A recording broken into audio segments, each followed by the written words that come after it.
She just admitted to a lot more than she probably intended to. Most importantly, I am here today as the mother of a proud trans man. Something she proudly announced to coincide with the Trans Day of Action. I am here today as the aunt of a proud trans man. My best friend's kid is trans, and my kid's best friend is trans.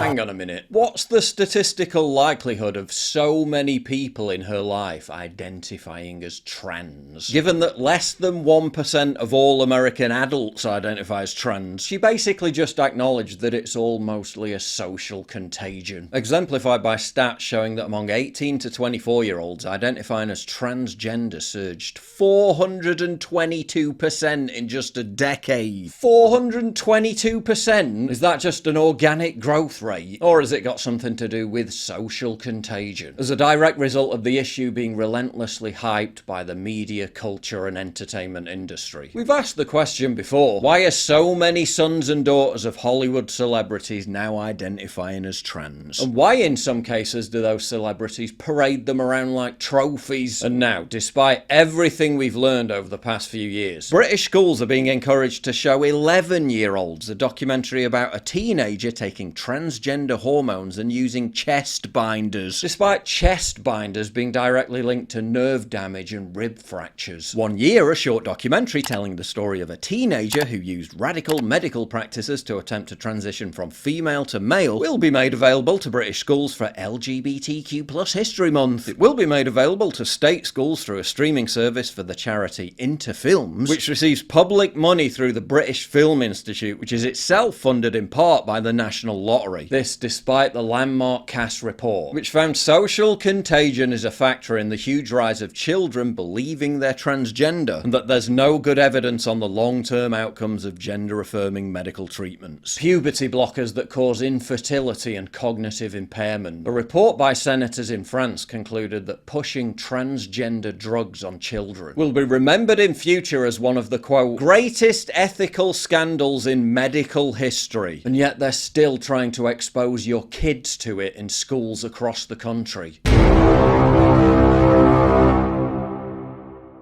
If you value what I do and you want to help support me, please visit pauljosephwatson.locals.com and either pledge a one-time donation or subscribe to join my community, get early access videos, and message me directly. And exclusive live streams coming soon too. Promise. Check out the Locals link down in the description. And don't forget to take a look at the brand new website, modernity.news. That's where you'll find all my content, including exclusive articles. That's modernity.news.